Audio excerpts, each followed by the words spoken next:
Liliana, Thank you, Lillian. approve the minutes of November 7th, 2022. Okay, anybody second it? I'll second it, Stephanie. Is there any discussion? If not, I'll call for the vote. Thank you, Patty, yes. Cindy, Yes. Liliana, Yes. Barton, Abstain.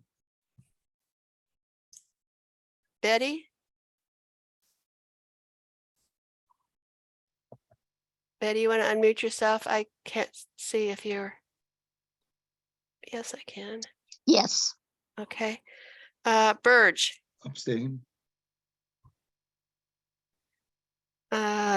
Stephanie, Yes. well, it's only 5, it doesn't pass.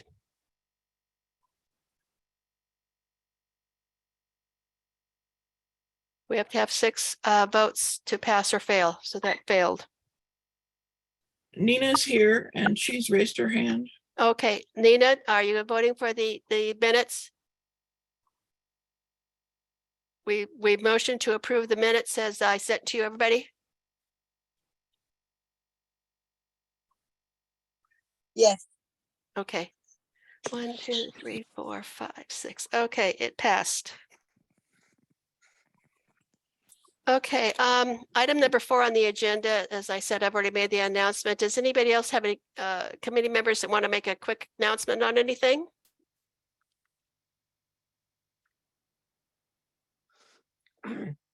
Okay.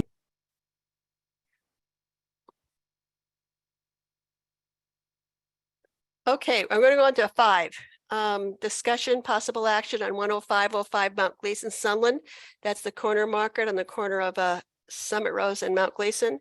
They're asking for an additional, be able to dispense a full line of alcohol. Right now they do beer and wine. And also hours of 7 to 11. So that's, I never can remember how to pronounce your name. I'm so sorry. Lilica? Anyway, the presenter on that, does she want to unmute yourself and start talking? Hi, good evening. This is Liliger with Liquor License Agents. How are you? You can just call me Lily. It's a lot easier. Okay, thank you, Lily. If I may just get access so that I can show a quick presentation. Yeah, let me stop sharing. Thank you. Okay, I need to promote you, so stand by while I do that. Okay, so hold on. Yeah, this application project came to us maybe 2 months ago in front of the LUC, and we had some questions and also some suggestions that we would like to see. So she's coming back with her updates. You should be able to share your screen if you need to. Go ahead. Yes. Okay, can you see my screen? Yes. Alrighty, perfect. So I'll keep it very simple. My name is Lily Damaso with Liquor License Agents, and I am the rep for item number 5A on today's agenda. This is for the existing corner market that's located right on the corner of Mount Gleason Avenue and Foothill Boulevard. It's right here. Well, it's actually more Summitrose, but. Oh, yes, absolutely. Summitrose, exactly. So it's right here. Mm-hmm.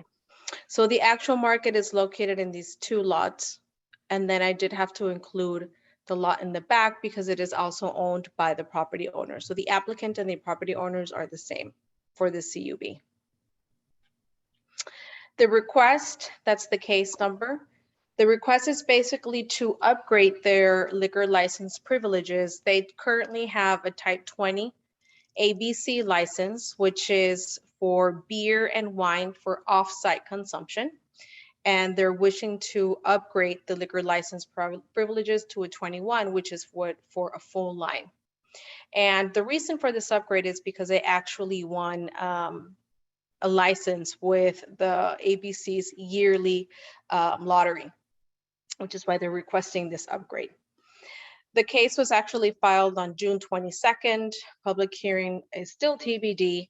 The planner assigned since the last time I was here in September has been updated. It's changed. It's now Miguel Hernandez, and that's his contact information there. Thank you. You're very welcome. So a little bit of the ABC license history. This is all of the licensees that had held a type 20 at the site. And most recently, so the original one was issued in 1986.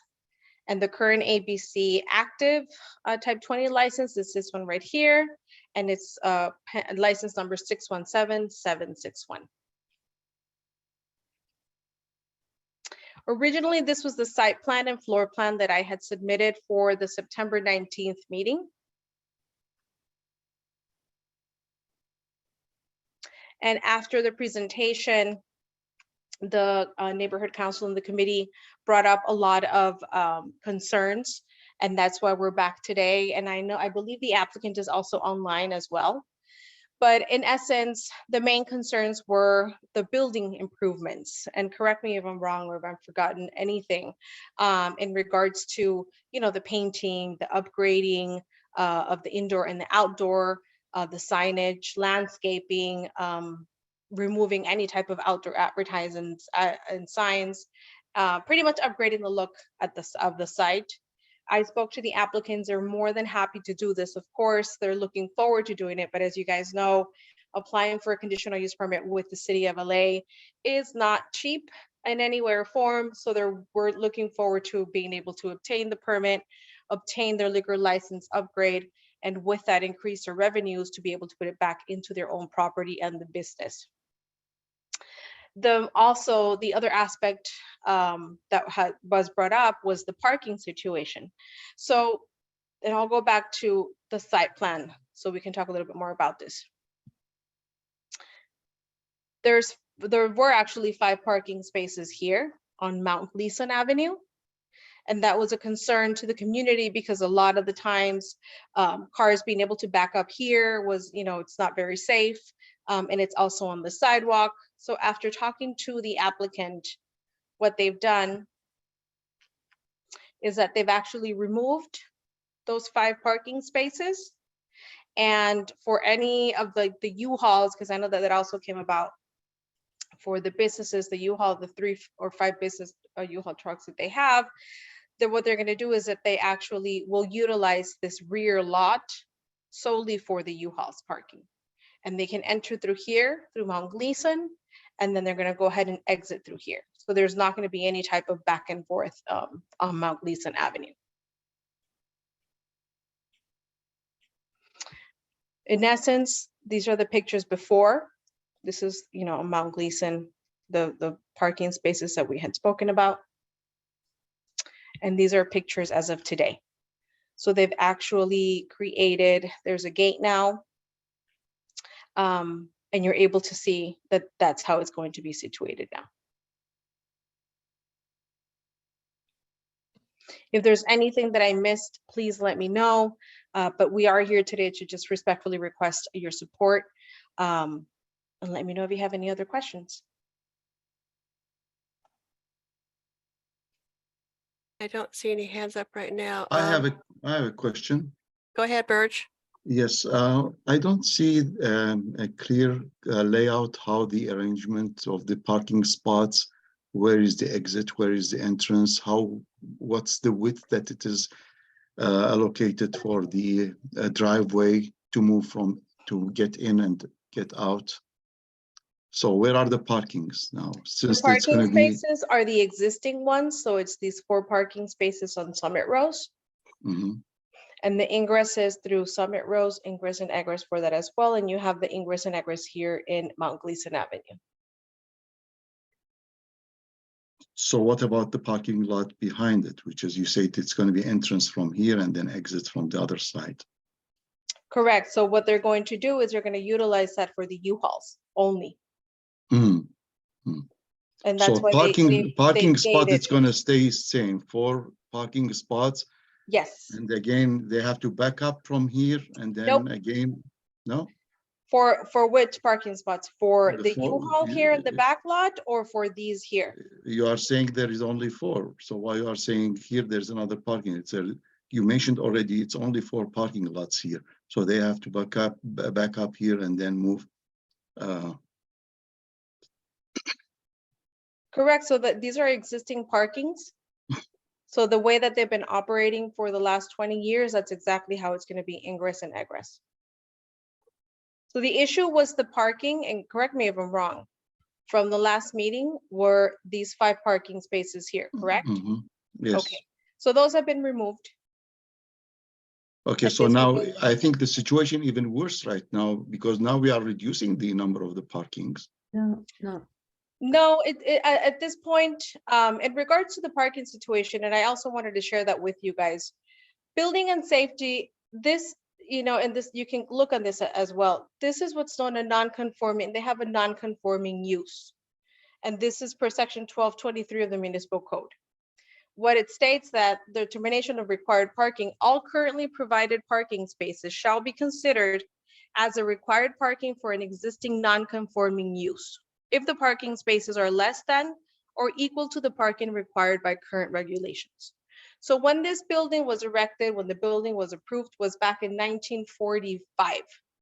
So however it was with the 4 parking spaces, per the city of LA, those are the required spaces and that's what they have. Lily, Now, if they were to change their use, if they were to have new construction, if they were adding square footage, then at that point is when they would have to update, so to speak, their parking requirements so that they would be up to code. may I ask a question? Of course. So I am very familiar with that market. I do go there every so often, and I've used that parking right on Summitrose, so it's pretty accessible, to go in and out, and there's not a lot of traffic that's flowing through, constantly. So it's a little mini market, and there is street parking as well, right? Yes. Because I park, is that correct, Lily? To my understanding, yes. So I usually park on either side of the street and usually get out and cross on the crosswalk and get there. But I think Burge was maybe confusing that there's 2 parkings. There's one parking for just the customers, and then the other parking is just a U-Haul, correct? Yes, correct. Okay. And the reason for this is because when I came originally on the September 19th, this lot here, right, this is also owned by the property owners. However, in technicality, it's not a part of the store. This is the store right here. Right. But the issue came up with, that the U-Hauls were actually being parked here, that, that part, it was dangerous. So what they've done is, because it's their lot, so to speak, they've just decided to utilize this lot for the U-Haul. So it's completely out of the way for the patrons, if that makes sense. But it was separated with a fence. Yes, correct. There's a fence. It's enclosed. No, I have a question. I mean, the lot itself was divided by a fence, not this fence. I'm Wood not fence, talking was a about- wood fence. There was a fence here. Yes, and the actual fence, to my understanding, the applicant says there's still, the actual wooden fence is still there. I have a question. This is Nina. I'd like to know what the zoning is for that lot that's next to the building. And secondly, I'd like to know what the status of the area is. I'm sorry, I'm not up to date on it, but I know that was a problem business for a lot of years until maybe 10 years ago. And they have a lot of problems with drugs and transients and that kind of thing. I'd like to know the status of that area now, and also, excuse me, also the zoning for the other lot, if it's zoned for parking or for residential or commercial. No, the actual zoning for this parking here, this area here, Mhm. I can actually pull it up so you guys can see it. I'm going to interrupt real fast. This is Patty. I'm just wondering if that property is even in this application, has anything to do with this application. It's included, no, it's included simply because it's owned by the actual property owners. Okay, But again, but that's just the way that the city requires it. They're just okay, being nice enough, so to speak, to utilize that because the parking situation per our last meeting was an issue. okay. So the actual Also- store is permitted by use in the C2. Does that lot, the extra lot back up to residential property, is that right next to it? And have those people been notified Have they been notified of what, excuse me? that you intend to use that for public parking? Well, It's it's not not public public, it's parking. not public parking. It's No, not. well, what I'm trying to say is that if that extra lot is not part of the store, Mhm. depending on what the zoning is, if it's all right with the neighbors, if it backs up to their homes or what have you, that they're gonna use it for commercial parking. Well, no, because what they're doing is they're just gonna go ahead and put the U-Hauls in there. But in technicality, that's not part of the alcohol request. So But when they that's why I get wanna know if the notified, neighbors know this. if they get notified, when they get notified for the public hearing, they're only gonna get notified that this is, looking for a liquor license upgrade. So it does matter what the zoning is of that other lot that they own. How they're going to use it. I have a building permit that actually states that it is allowed to be utilized as a parking. Just have to look for it. I downloaded it for this reason. Okay. Yep.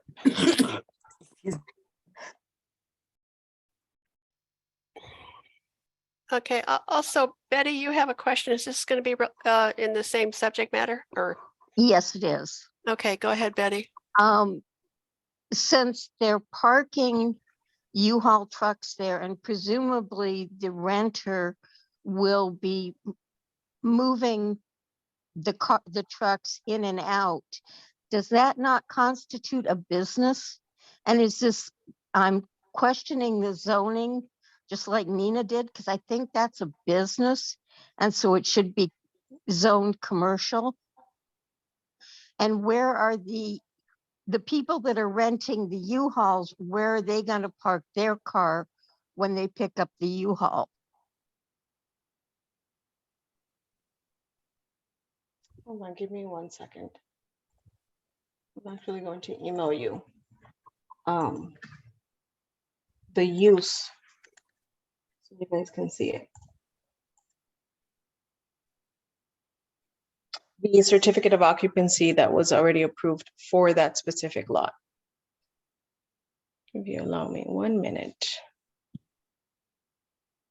Da, da, da.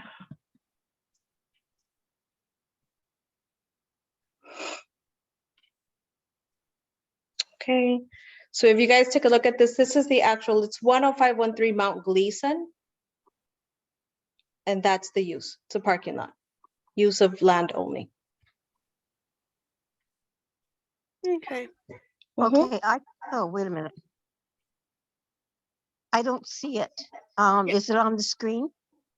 Yes. no, we're not saying it. Oh, you're not seeing it? Let me see. Why aren't you not being able to see it? Give me 1 second. What are you able to see right now? Your basic one that you first put up, the project description request. Let me download this.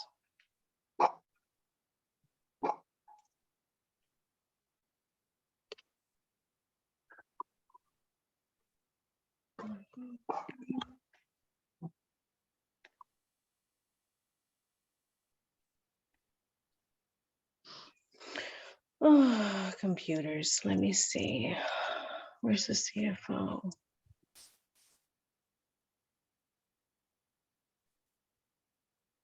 I can also email it to you. I don't know why it's not letting me.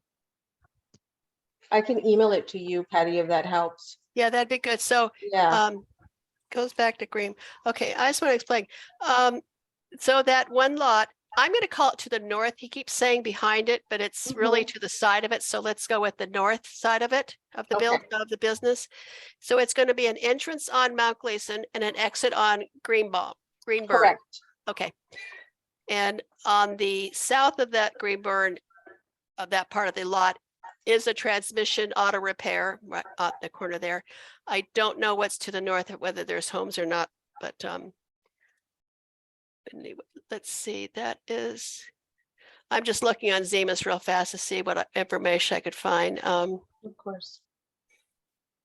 It's done as a, right now, of course, and that one, it's kind of, Zemus is, I don't know if update, R1-RBL-RFA, have no idea what that means. It's a residential. Yeah, I So know are the you looking R1 at is this one? residential. I don't know what the rest Yeah. of those things are. But so if you have a thing showing that you have a from back beginning, that you have a conditional use for whatever you were talking about, you're going to email it. Let's do that and we'll go from Yeah. there. Okay. Let me email you, it's the actual certificate. It's called the certificate of occupancy, where the city allowed that lot to be utilized as a parking lot. Okay. But let me send it over to you. I don't know why I can't with my computer. It's not- Okay. Cindy and Nina and Betty, will you be okay with taking that and we'll show you that when we get it later and go on with Yeah. the meeting? You I guys don't okay want to with that? discourage business or anything. I just want to make sure that people are protected all the way around. Yeah. Okay. I just emailed it to you, Patty, and let me know if you received it. Okay. Patty, don't forget you have John in the attendees who wishes to speak. Okay. Okay. Let's go on to the next person then, or I'm trying to get into John, my I think, is next. Who is? Hi, this is John Von Gunten. Can I ask a quick question of the participant? Uh-huh. Lily, the request says includes the phrase from 7 a.m. to 11 p.m. Are those hours the existing hours that the store is currently open, or do they represent an expansion of the existing hours or any change at all? No, that's the operating hours. Currently, right now. Yes, sir. Okay, thank you so much. Thank you.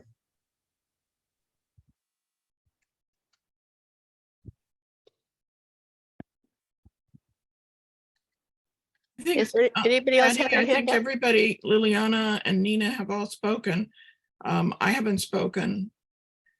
And I think we got, unless they want to speak again. Is that right? I Okay. lowered my hand, so. Okay, thanks, Liliana. So I'll just make my comment. I don't think that the applicant's representative has come back with any improvements to the site that we talked about, specifically the outside frontage, the signage, things like that. We have a specific plan, and this is an opportunity to get improvement. And I don't think that that's happened with this site. All that's been presented here is about parking. And I'm really surprised that more of the concerns were not addressed. So I don't know where you're taking this, Patty, next step, but I won't be voting in favor of this.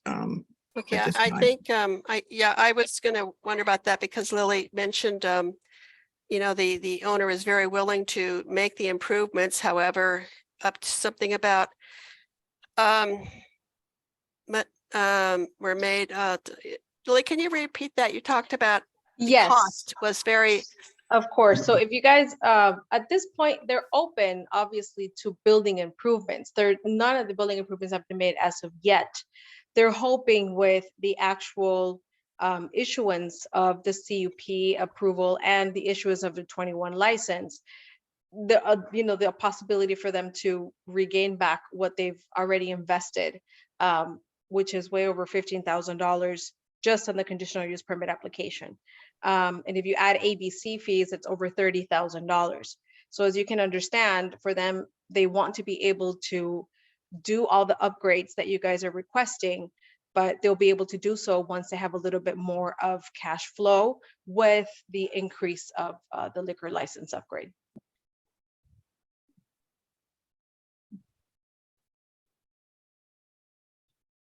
Okay, so Mhm. that's as bad as it seems like because of the, the costs, Cindy. So It all comes down to that. It's a lot of money to be able to get a conditional use permit with the city of LA. As you guys already know, with COVID, it has impacted lots and lots of small businesses just like this one. So they're willing to sit there and improve their own property because they're not even tenants. This is their own property. It's not that they don't want to, but all of their money right now is tied to this. They'll be able to do it, hopefully when everything's approved, then they're going to start. They already know exactly what it is that they need to do. So what if that approval didn't give enough money or generate enough money to do that improvements? I don't think that the process works that way.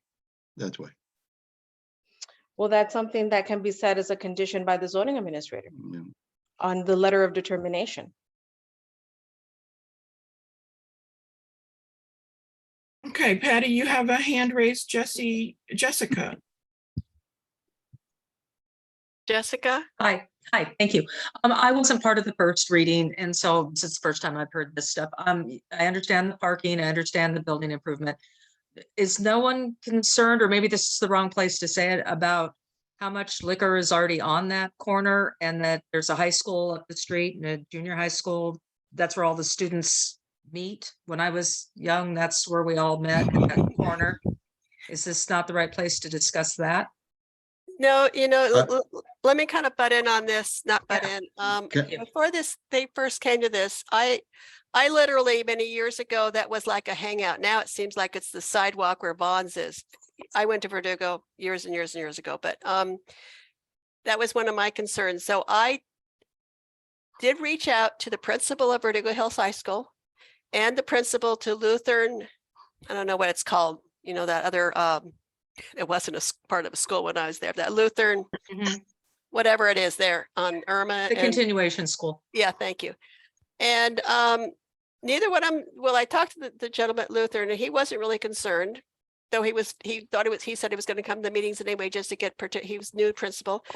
But, they didn't seem concerned. So I would just put my 2 cents on that. They did not seem concerned. If the principals of both those schools. Patty, isn't this a very residential area? So why we are increasing the hours?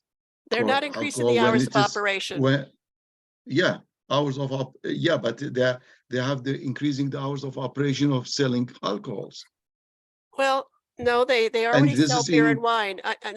Burge, she said that the current operating hours are from 7 to 11 now. Correct. And they just put that in there. Probably they had to put the hours in there for the ABC regulations. I don't know, but she says that is our current hours of operation. So they're not going any later or any earlier. And they do sell beer and wine now. The neighbors don't seem to mind. I notified all the neighbors of the first meeting. Nobody showed up. So I'm just telling you what I know, Correct. And if I may add also to that, they already serve beer and wine at the site. I mean, the site has served beer and wine since 1986. And They sold. Don't believe me. This is the ABC license history. The first liquor license that was actually issued there, and you guys can look it up yourself, was 191607. And that one was issued in 1986. It's right here, 191607. So it's been transferred through various tenants until today, which there is currently an active 20. What happens with, and this is the same way that the zoning administrator will look at this, just so you know. The California Department of Alcoholic Beverage Control, they have a census tract authorization, right? So they allow 5 on-site and 2 off-site liquor licenses for this specific census tract, which is 1031.02. However, the instant request is not for a new additional license, as the premise is already licensed with the type 20 beer and wine license. The applicant is merely requesting an upgrade in liquor license privileges, which means they're going to have to surrender their current type 20. So if you want to look at it in a mathematical way, it's a +1 minus 1. It equals 0. So there's not going to be an increment. You're giving up one license and you're getting another one to replace the one that you're giving up. Yeah, if I may say as well, Vaughn's has full liquor. Caruso's across the street has full liquor. Although it's on site. And then you have the bar that's right there across the street. And we will be denying a family business that's been there since what, over 20 years? It's longer than that, actually. Yeah, It was there when I was a don't see- kid. If you don't mind, yeah, so I just don't see how that could be fair. And I understand we want less access for maybe young people. I don't know, how do you actually refuse their license and stay fair to this family business that's actually trying to make it after COVID? If they do have any kind of financial hardships, seems like kind of they're insinuating this. So if they're trying to stay and to compete and maybe make a profit of their family business that provides a service to the community, they do provide other things than just liquor. I think it doesn't sound like we are supporting that family business by putting so many restrictions on them, in my opinion. This is Patty again. I will agree with Liliana. I don't think it seems right now, but someone had the option or the objection to not being able to improve their business. Wanting to make that store more presentable, more. I'm not good at adjectives, so I'm not going to go there. But that is the issue, I think, right now. And I don't know. Should we put it to the vote now, people? Or I think she's answered all the questions we have and all the concerns we have. And if I just may add one last thing. For individuals that already have been serving beer and wine for such a long time, just so you guys know, there are certain rules that are dictated by the ABC and also by the city. The city will also dictate their own conditions. Hey, babes, Excuse me? Paul's on the phone. Okay. Okay. And in fact, just so you know, also ABC, state of California has implicated more strenuous, everybody that bartenders or everybody that serves or behind the counter of any kind of a place that serves alcohol or sells alcohol has to go through a different ABC test now. So in the event, and I'm not saying, obviously I wouldn't want this for them, but in the event that you guys as neighbors see that they're not abiding by the law, then you guys also have a voice to go directly to the ABC, directly to city planning and say, hey, you know what, this is what they're authorized to do. However, they're not doing it right. And their license can be revoked. Right. So, okay. That's it. That's all I have to say. We need to move on with this. And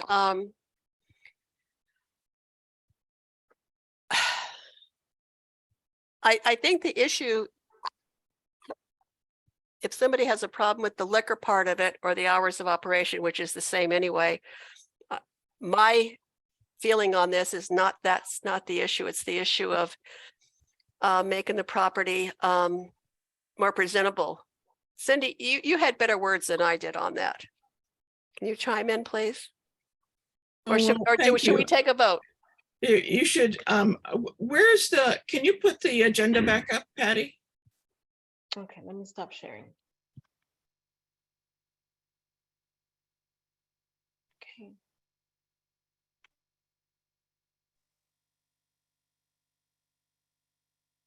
Can you see it? Hello?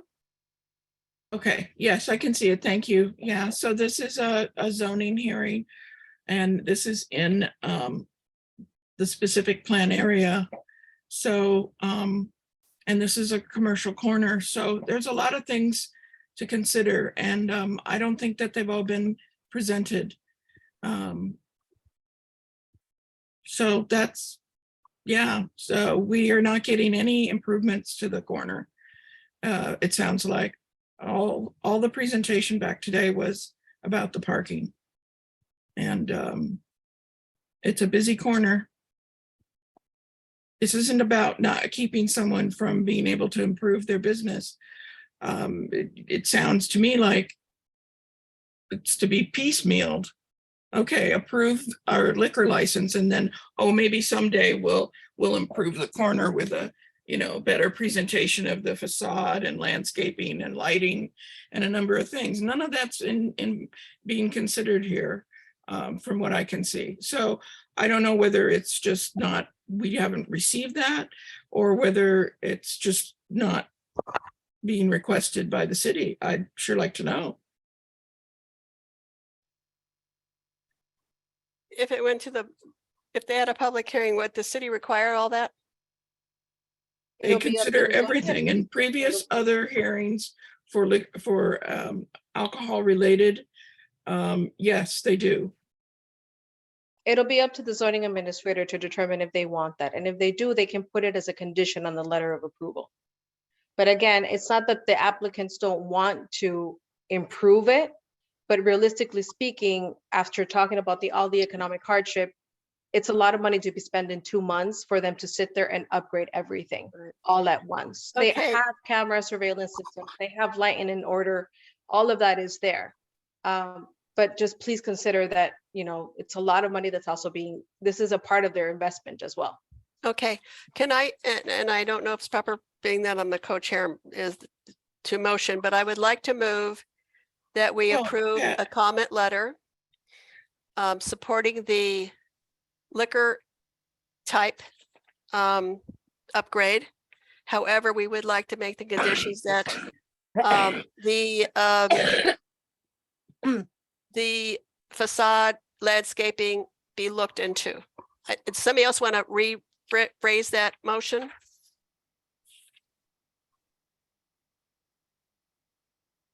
Or Okay, not. you have, Me. Nina has her hand raised, Liliana, and then you have a caller ending in 896 in the audience. Can I speak? Who's that? I'm not gonna. I'm Nina. Okay, Nina, go ahead. I'm not against the project. However, this is our only chance to really request and use whatever influence that we have to get the improvements that are needed on that corner. So therefore, I don't believe that time is of the essence, that they can come back with an idea. They don't have to do it, but a commitment of doing it over a certain amount of time would be in order. And so therefore, I would hold my vote until they come back with something to give us something to go on. Okay, a okay, commitment. next caller, please. I didn't want to spend this much time on this because the next one's really important too. So I think you made your point. So you do not want to do, okay, go ahead. I can't. Yes, there a but motion? I just want to mention that I just support what Nina was saying. Do we have a motion open? Well, no, I asked somebody if they wanted to make that motion. I wanted to make the motion, but I'm not sure if it's proper for me to make the motion because I'm the Then whatever can I I'm make the doing. motion to confirm what I said in a motion? To have them come back with a commitment of a timeline, that we have something to work with, that we can hold their feet to the fire with before we vote to approve it. Well, that's why I said, can we just, we either do a support, non-support, or a comment letter. So we're going to do a comment letter, right? No, She wants a revisit. Is that Yes. right, Nina? You want them to Yes, please. return with a commitment and a time frame for Okay, us. I'm to- gonna just move things along. I'm gonna move things along. I'm gonna put a vote out there if it's okay. Who wants to get a straw or a straw vote or whatever? How many want a whole commitment letter or request them to come back? Has to be one or the other. You can't have two in the same sentence. I'm asking which one we want to do. We need to move along here. Come back. Yes. Okay, let me just go on. Cindy, how about you? Yeah, I don't think it's a complete application. Okay, Cindy's come back. Nina's come back. Liliana, I'm ready to vote now. okay. I do need Martin, to, Patty, to let you know that you have 2 hands in the audience. okay, can you call on them? You know what? Okay, I will. I'm gonna mute myself. I think that if you take these comments and then make a decision whether you're gonna postpone this again or start a letter. Okay. 896, the caller ended in 896, and then we'll take Debbie. Hi, this is Georgia. I'm just wondering, why are we making it so difficult for a family-owned business? Now Nina's suggesting that you put in stipulations, almost like bribery. Well, if you improve your facade and your landscaping, we'll hand out your liquor license or approve it. This business has been there for years. I live down the street from this business. There's all of a sudden you think it's going to turn out to an In-N-Out burger and there's going to be no parking. We have no right to say you can't have your new license unless you improve the business, when we have plenty of businesses on Commerce that can't even take care of their own businesses. You guys are making it so difficult for a family-owned business to survive in our community, and it's disgraceful. Okay, You Debbie's feel that next. way about the car Debbie's wash. next.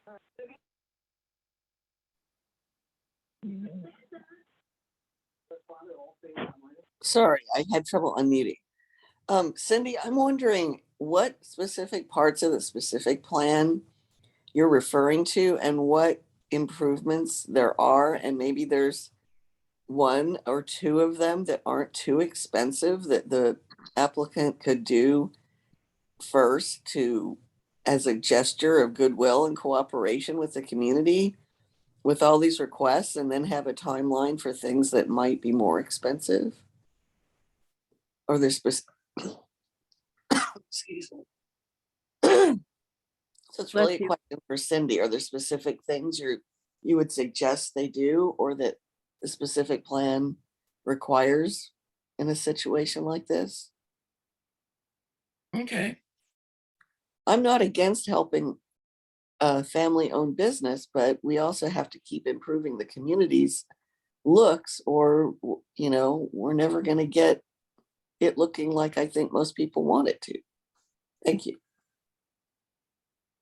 And that's exactly the point, Debbie. Thank you. You Sure. said it perfectly. There are no improvements other than passing an ABC license. That's all this request is about. And there's a lot in play. This is a commercial corner, and there's a lot to consider. Well, there are a lot of requirements for a commercial corner when it's first approved under an application for a commercial corner, but is there something specific you could suggest they do that isn't too expensive to start with a timeline for other things?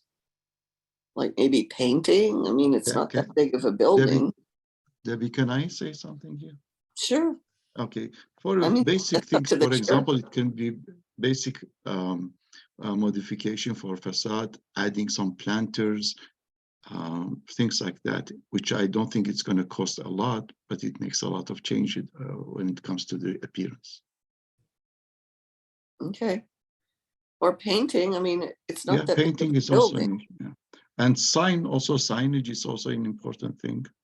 Well, signage can be very expensive, but you know, painting could make a big difference in the aesthetics and attract attention to the business that might help them make more money. That's true. This is Patty. I agree. If that store was more attractive, it looks the same as it did when I was a kid. And trust me, that's a lot of years ago. To be to their advantage to improve the looks of it. They came back and said it's expensive. it's expensive getting this license. You know what? We're at an impasse here, but I was just, you know what? I'm just going to call for the vote. Support or not support. I'm going to call this vote. We're going to get this done with for now. Who else is in the attendees that has a hand up? You know, I'm the chair here, so I'm going to do this. I'm going to call for the vote. I motion that we approve. And I'm going to go for the, Patty, yes. Richard's not here. Cindy? No. Nina? No. Liliana? Yes. Barton? Yes. Freddie? No, Burge? No, Stephanie? No. One, two, three, yes. 1, 2, oh, 3, 4. We didn't, it does not pass. I want every LCUC member to actually literally write me out something that they request for the next meeting. And we're going to go on, and I'm going to end this conversation for this one now.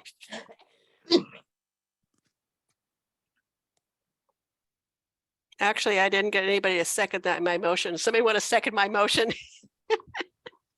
Repeat it. Huh? Repeat it, please. To support it. Second the motion. Second the motion. Barton, okay. Okay.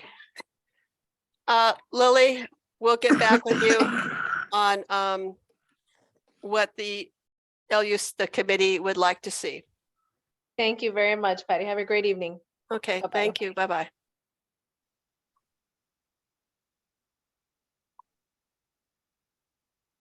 Okay, I'm going to go on to item B, 6724, 6736 Foothill Boulevard.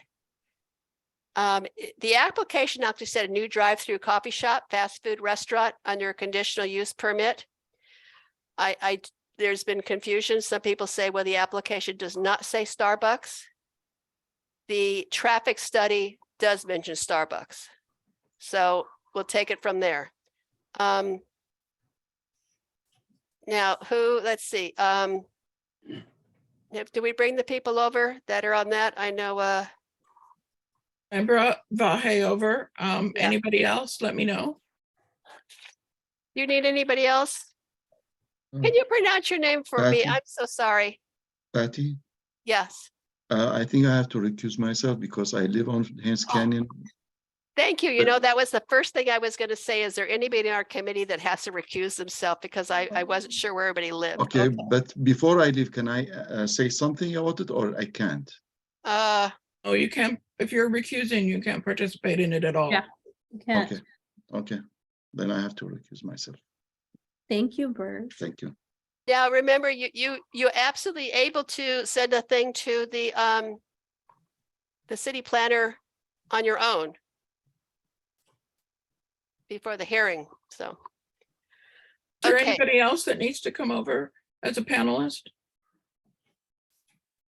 No, just from applicant side, it's just myself, Vahe. Okay. Baheen, is that how you spell it? Baheen? Vahe. Vahe, Baya. correct. And whenever you're ready, let me know and I'll pull up my screen to share a presentation that we put together. Well, I think we're ready. Okay. Cindy, this is Stephanie. I'm sorry. If you can move me over, I'd appreciate it. Okay, we'll do. Thank you.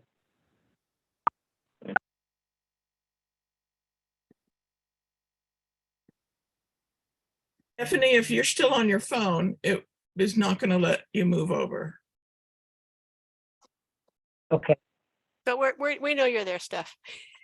Okay. In fact, what Thanks. is your phone, just the numbers or your name up there? I don't know. What's your name phone now? number? It was a number, but Okay. it just says by phone. Okay. Okay, let's go for it. All right, thank you. And can everyone see the screen and the presentation that I pulled up? Yes, I can. So. Great. Thank you so much. And hello to everyone. Good evening. My name is Vahe Gregorian. And I own the property at 6736 Foothill Boulevard. I want to first thank the Neighborhood Council Land Use Committee for the opportunity to present today.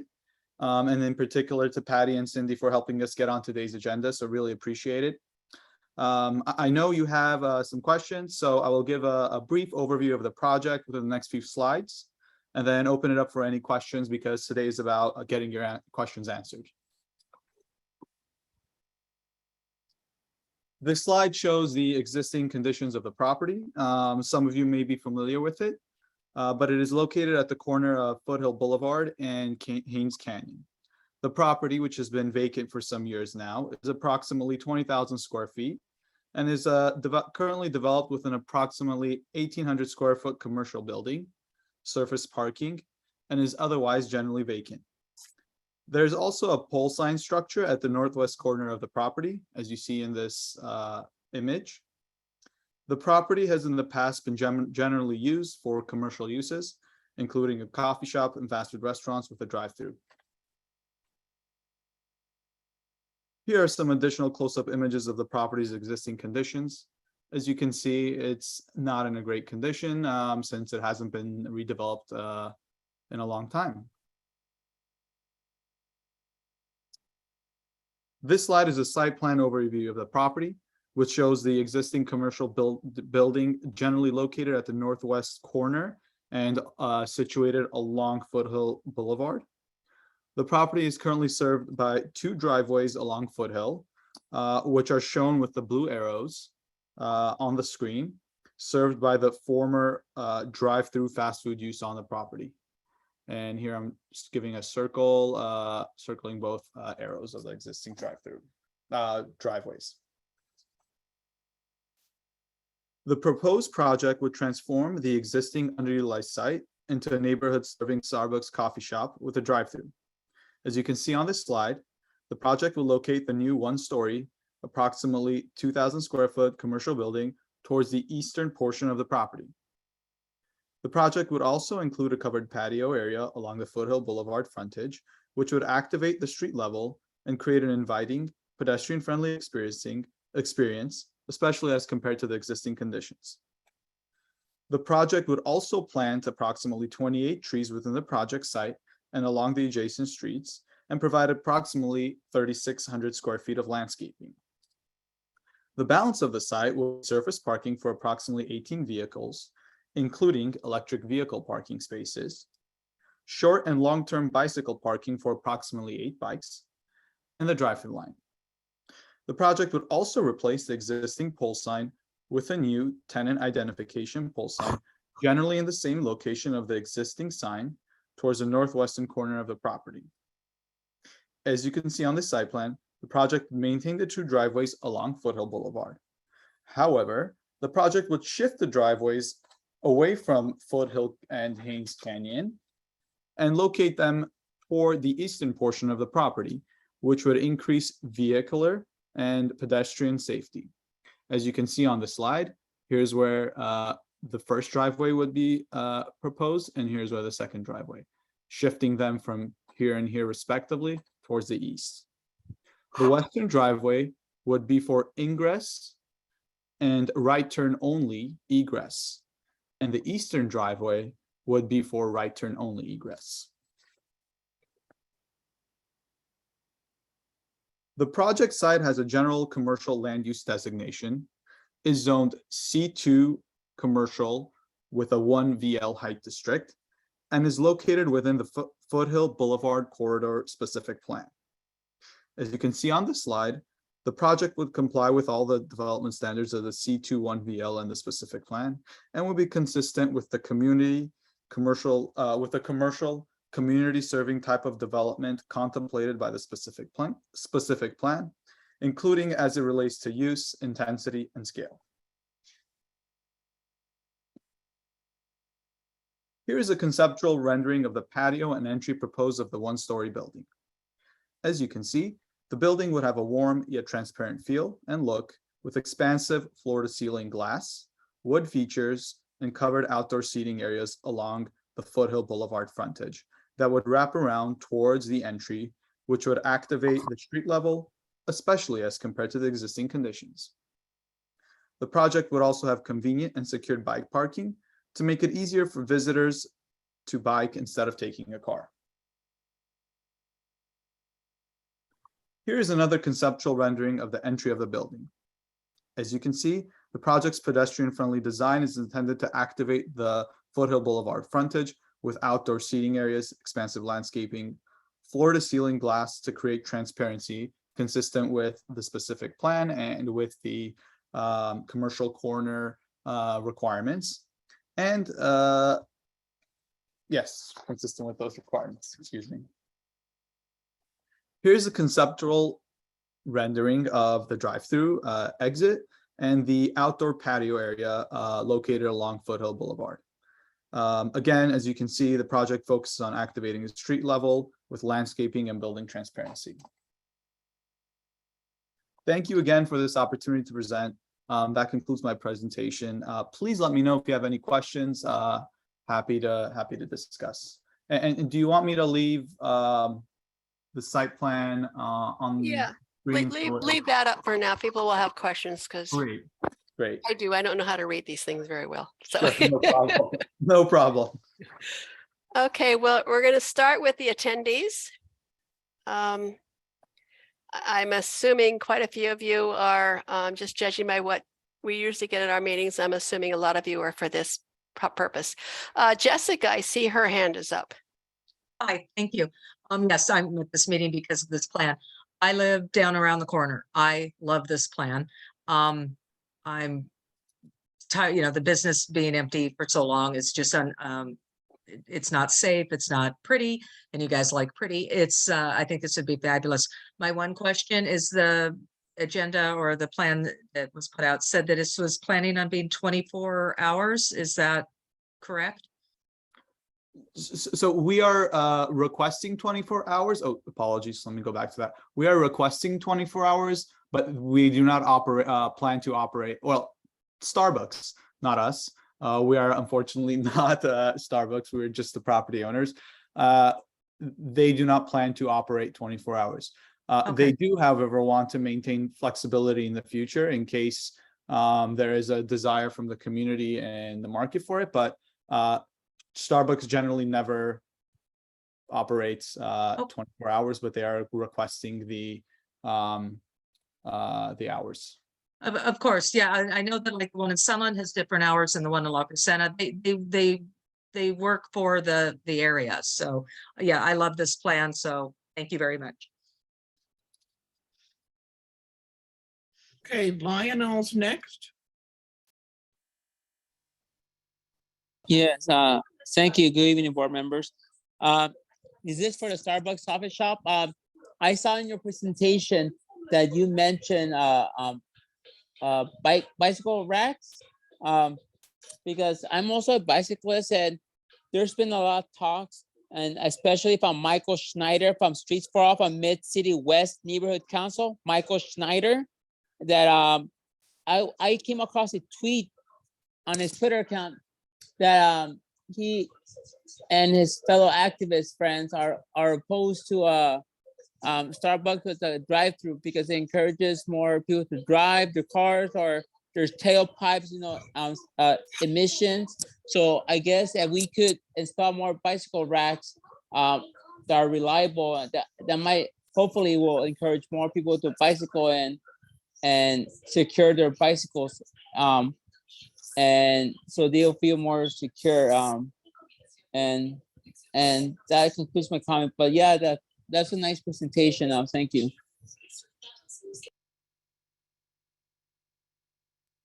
Okay, Carol has her hand up.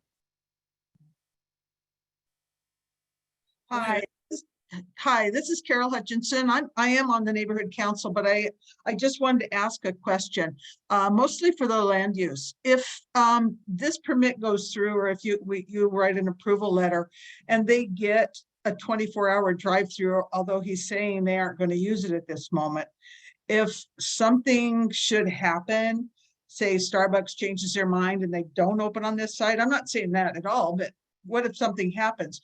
Will that 24-hour drive-through stay as a by right for that property if it's granted to the Starbucks? That's my question. Thank you.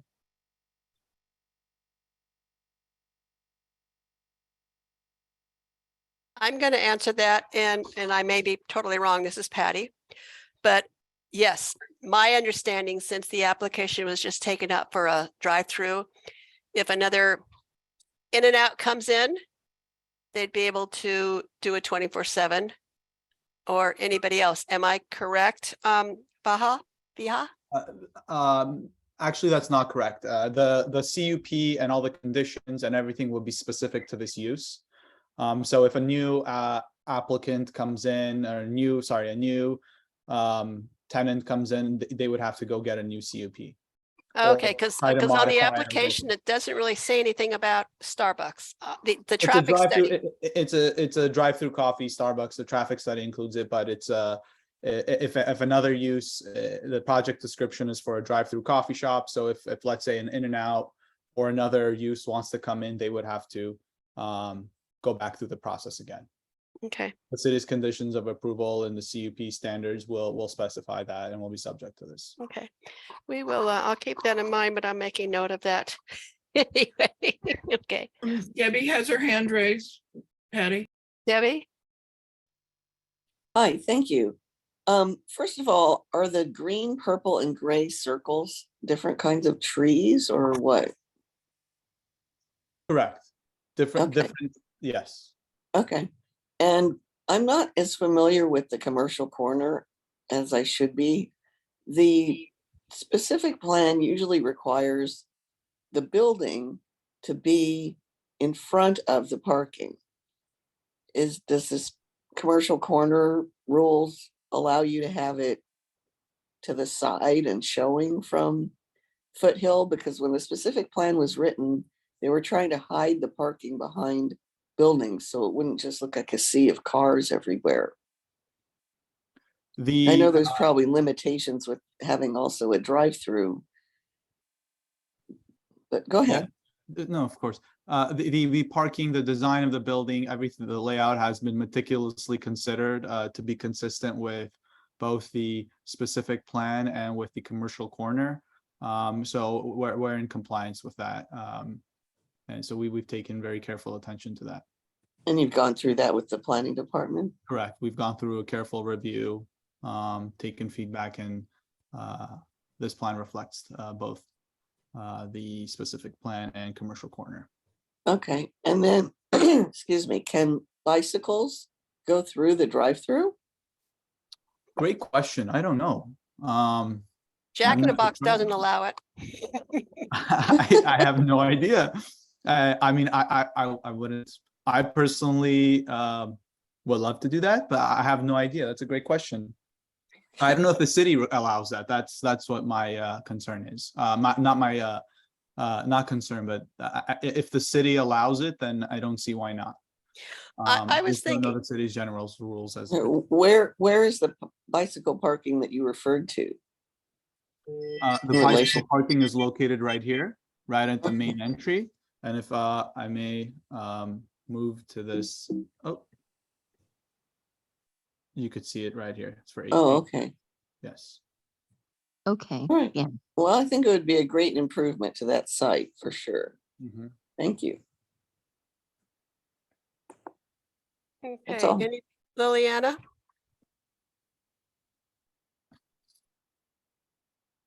Liliana, do you have your hand up?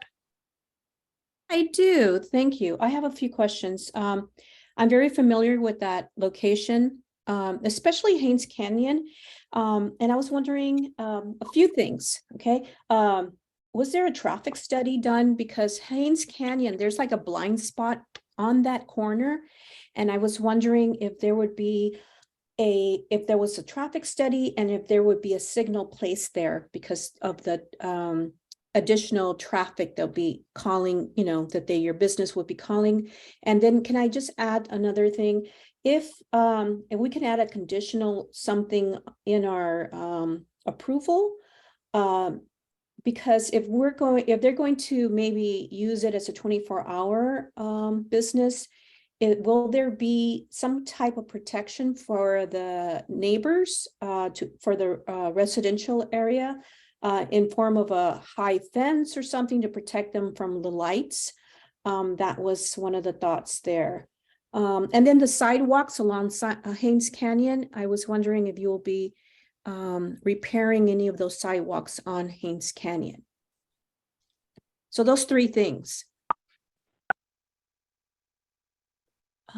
So Vahe, Gregorian? Yeah, yes. So just so I can make sure I hit all your points. Sidewalks, intersection of Haines Canyon. Yes. And it was the nighttime lighting, correct? Yes. Okay. So I'll go in order. The lighting will be again, the specific plan and the commercial corner development requirements have very specific instructions and requirements on lighting, so as to protect the surrounding neighborhood. The project would comply with that. The purpose of the commercial corner development regulations are specifically for this reason, to provide that cover. So we would have enough lighting to keep the site safe and the area safe, but that lighting won't spill over. In terms of traffic, the city had a traffic study prepared, and that was reviewed and approved by DOT, Department of Transportation. They did not. The traffic study determined that a traffic signal was not required at the corner of Haines Canyon and Foothill Boulevard. However, we are the improvements, the driveway relocation that we are proposing would significantly improve that, because it would reduce queuing and any buildup around the intersection and move it away towards the inner portion of the property. So we would move if you could see on the site with my cursor, existing driveways here and here, these two, we would move the first one over towards the center of the property and the other one over here. And both of these driveways, they would have right turn exit only signs. So no vehicles will be able to make a left. Again, we want to further isolate the vehicle circulation one way. And this would be, they would have, the city would have, they would condition to have signs that are right turn only. So those all would further support the traffic. And I think that sidewalks was your last point. Yes. Yes. Part of, again, the specific plan and commercial corner have very clear sidewalk and landscaping improvement requirements. So part of that, we will beautify the sidewalks, including the Haines Canyon sidewalk with nice lush trees, the pavement, the landscaping. So it'll be all redone. Wonderful. I've taken a wheelchair on the Haines Canyon side, and it was quite an obstacle course there. So thank you, Vahe. Thank you for that presentation and the answers, your response. Appreciate it. Of course. We have another person. Oh, Jessica, do you have any comment, or did you just forget to put your hand down? No, it's a quick comment. My daughter works at Starbucks. She's worked in 3 separate drive-thrus, and no, bicycles are not allowed to go through the drive-thru. Yeah, I didn't think That's my so. comment. Thank you. Okay, Tom Mullery?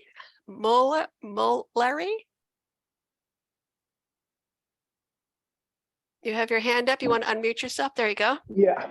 Hi, I've been a resident of Tujunga for 23 years. This is my first time participating in a meeting. Thank you for having me. Thank you. Referring to page 23 of the traffic impact report, it's a residential cut-through traffic analysis conclusion. And it states that it is projected that only Haines Canyon Avenue neighborhood patrons, residents will use this street to get to and from the project. In other words, no one else is going to drive up Haines Canyon, hang a right, and go into the driveway, according to this impact report. I did a little test today on Waze and Google Maps at about 3 in the afternoon, going from the 210 as if I was going home up to Foothill, and it actually routed me to take a left turn down Shady Brook and then turn right on Haines to get to that location. Due to the often heavy traffic at the intersection of Foothill and Tahunga Canyon that Can I we're all interrupt you familiar real, with. Tom, let me interrupt you just to make sure everybody understood. So you're coming off the 210 freeway at the Lowell exit, coming up Tongue Canyon Boulevard, and it has you turn left on Shady Grove? Yeah, Okay, and that would, I can understand doing that as opposed to going all the way to Foothill and then making a left into that. Yeah, okay. exactly. That's the way I'm going to go to this Starbucks. I'm going to take Shady Grove, go up Haines Canyon, and I'm not a Haines Canyon resident. But I just want to bring this up because the report doesn't mention anything about the fact that St. Esteban has really become a cut-through corridor. As we all know, humps have been installed there just in the past year or so. So I'm just afraid that traffic is not going to go along Foothill and enter this. It's going to come up St. Esteban or from the other direction and enter on Haines Canyon. I was just wondering if anyone else in their experience would expect that. Doesn't make sense to me. I would do that. And just so I you would know, too. in the 60s, when I learned to drive, mid 60s, we always used St. Esteban to stay off Foothill. Just Yeah, and get it's over become to, even more. It's really, I mean, yeah, I it's hate to more now. admit it, but I use it instead of Foothill every day. Yeah. I don't Yeah. eastbound. Well, Yeah. actually both directions. But anyway, I just wanted to raise that, and this is kind of anecdotal evidence of my own, but I think there's some facts on the ground that support it. And thank you for letting me comment. Thank you, Tom. Thank you for joining us. I hope you join us more often. Okay, And Tom, Jess. this is Vi. Thank you so much for your participation. Really appreciate it. Thank you for a very, very professional presentation. I look forward to having many coffees there. Jessica, your hand is still up. You have one more comment or not? Yeah, I live on St. Esteban and Marcus Lane. And St. Esteban, and yes, I grew up in Salatonga, and it's always been, St. Esteban has always been a cut through. It has speed bumps. Shady Grove also has speed bumps. They've installed stop signs. No matter what business is going to be on that corner, that traffic's going to always be what it is. And it is better since they put in the stop signs and you can't make a right or a left turn on the St. Esteban from Tonga Canyon anymore. So I don't want that to deter people from voting for this project. I mean, it's, I'm right there on that street, and I don't think it's going to make it that much worse or any different. And I really think that project's important. And Vahe's presentation was very, very good. So thank you. Okay, thank you. Let's see, Betty, you have a hand up, I think. Well, Cindy does. I've got a comment also. Let's see, any more of the attendees? We're all done with the attendees. Yeah, there's call-in user. Oh, caller in user number 1-1. Is their hand still up?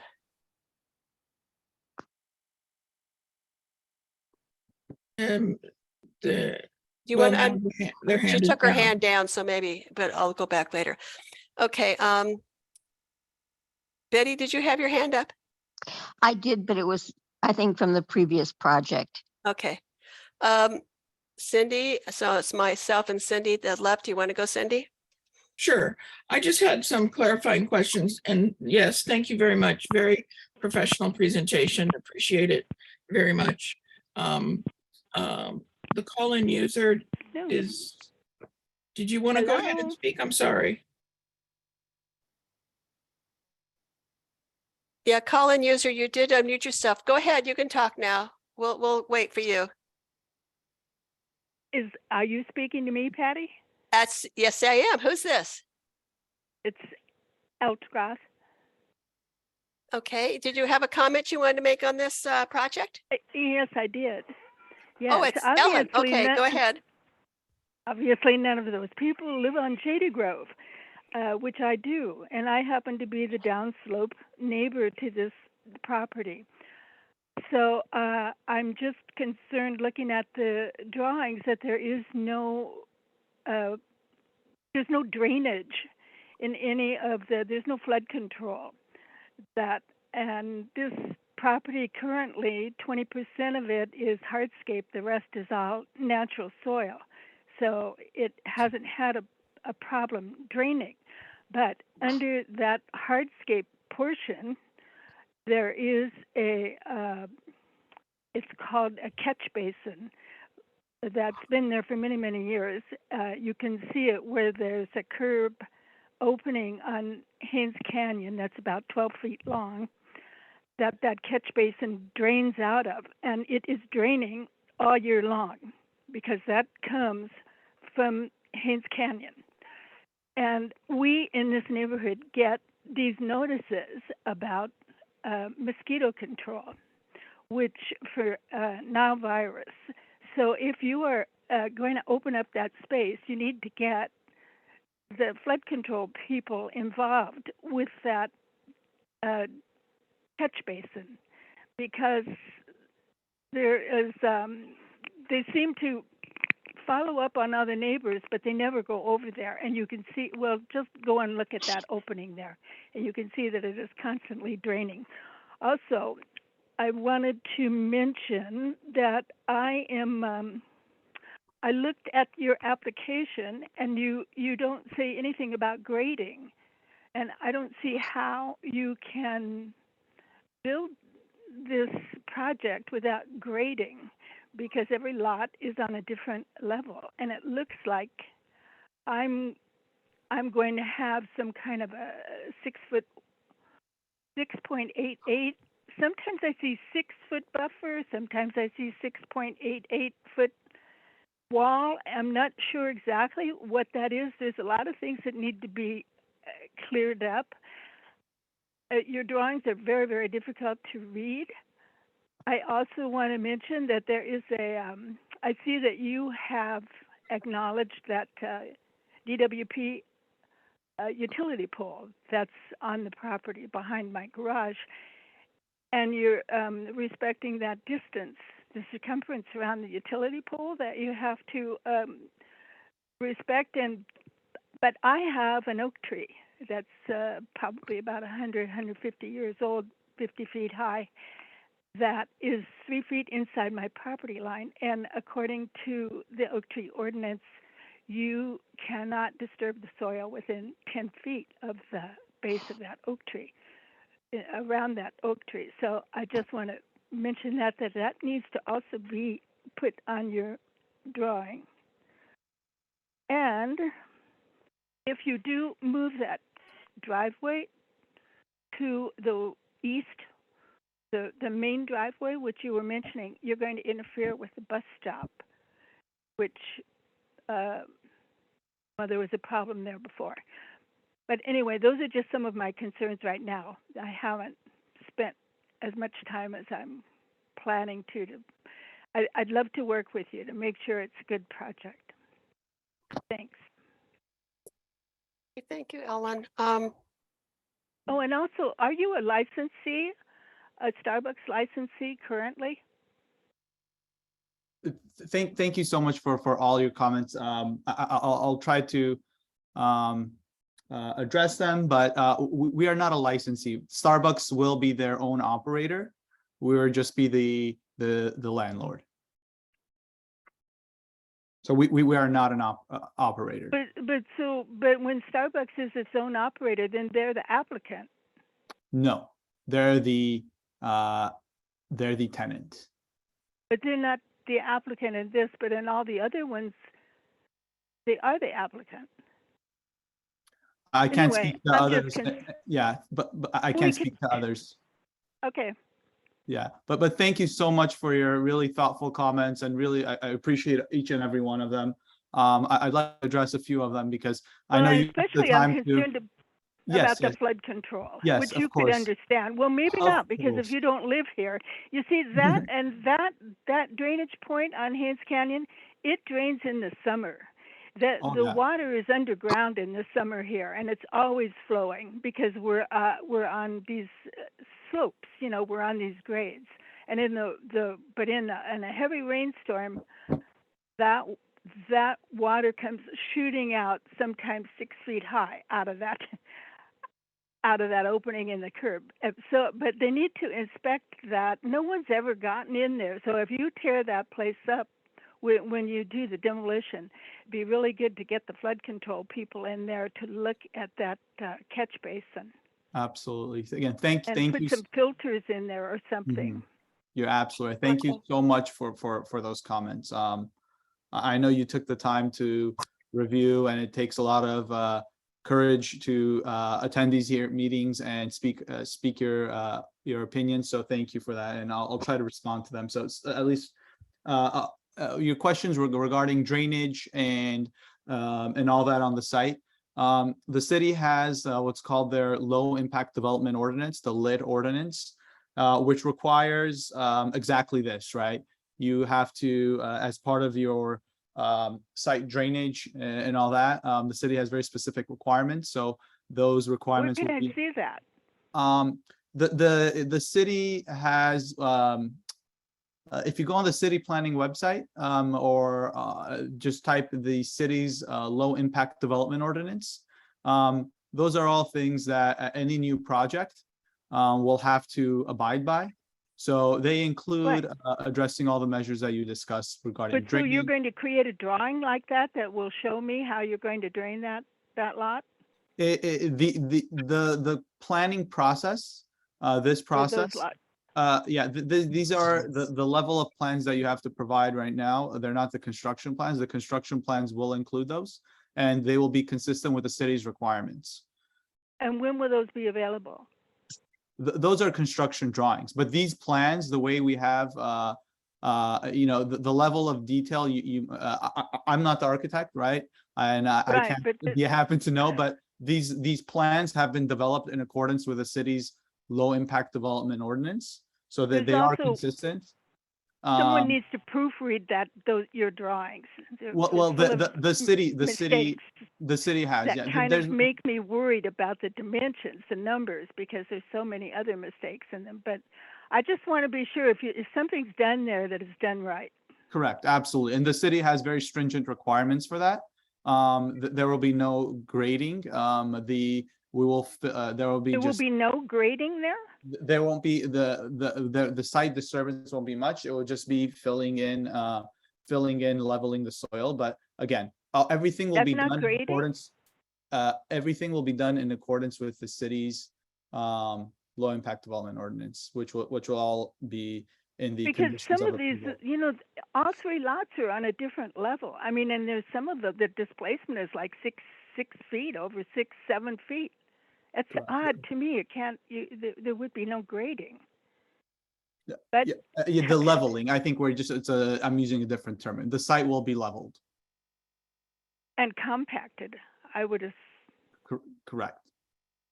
Okay, Because Okay, we're thank you. And we're gonna make apologize. I mention don't of mean to this take up- in our letter to, when we do a There's a letter. lot of concerns about the details of this because they could be disastrous if it's not done properly. Thank you. So, Bye. Patty, can I come back and wrap up my few? Yes. Okay, so again, thank you, Vahe, for your great presentation. Very thorough. I encourage you to connect with the lady that was just speaking so that you can work out her concerns. You mentioned earlier about replacing the pole sign. Is that you're going to replace? When I saw your application, I thought the pole sign was staying, but I know that our specific plan has signs at a lower level now. So I wondered if you could expand on that a little bit. And you talked about the right turn only. You said that those would be conditioned. I'm wondering, you know, we have a lot of people that are very daring and they're going to just go make a left turn anyway. So I wonder how that, if I don't know that you can, but how that can play in. And then I do have a question on how you're going to bring up the 6724 lot, because it's so much lower. And then a retaining wall back there adjacent to the residential, how that is going to be, so it doesn't detract from the owner's property. And then with regards to the 24/7, I understand about getting an approval for a what if, but would you in all of this consider, this is a bedroom community, Sunland Tahunga, and there's really nothing open 24 hours except for the grocery store in Ralph. So I just wonder if you would consider different hours in the approval process for this. And those are my concerns at this point in time. So thank you. Thank you for that. Really, really appreciate it. Again, very thoughtful questions. In terms of the pole sign, I don't think I have the exact height of the existing pole sign, but the new pole sign that were the replacement pole sign, if I may say, would be in terms of height and everything will be consistent with the specific plans regulations. It will be approximately the same height as the building, 25 feet in height. The size would be approximately 79 square feet. The specific plan allows up to 66 square feet of sign area based on the specifications of the property, but we are requesting a 20% or about approximately 13 square foot increase in the overall sign area, which is approximately the size of a length of a ruler. So not that much of a difference in sign area. And that's simply that will be tenant identification. It will be a Starbucks sign, and that the 79 square feet is I think one of the smallest sign sizes that Starbucks could install. So it is significantly smaller than any other Starbucks sign, which I think are above 150 square feet, if I'm not mistaken. In terms of the right turn only, all we can do is put the signs and have the rules, the laws, and if people break them, they'll be caught, hopefully by law enforcement, and will be ticketed. So, I mean, any rules we have in place, the enforcement is not up to us, right? It's and people break rules all the time, but the DOT, again, we have met with DOT. They've reviewed this, and they're in agreement with this, and so with this layout, and we will have signs that requiring the right turn only. Instead of in terms of the lot grade differences, absolutely correct that the lot will be flattened, and we don't want a project that's on multiple levels. We'll have a flattened lot, compacted, so that will be done as well. In terms of the retaining wall, I think that was the last point. The retaining wall will have one that's set back away from the property line in order to provide the landscape buffer between the properties to the back. So it won't be directly up against the property line. And that will be used to bring the site at grade. Okay. Thank you very much for that. Okay, this is Patty. Now I have my questions. Bring it on, Patty. Let's see. Let me start at the beginning of my little list here. Can you show your pictures of where it showed the wood fence?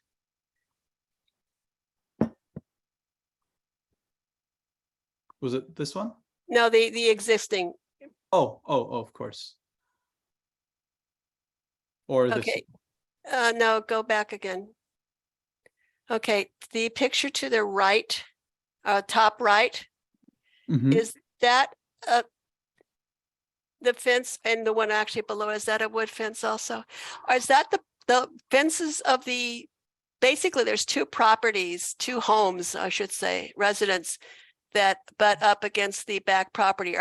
Is that the picture of their fence, or is that the picture on, I don't know if there's a picture on the side of, between the black building and the empty lot. Do you know?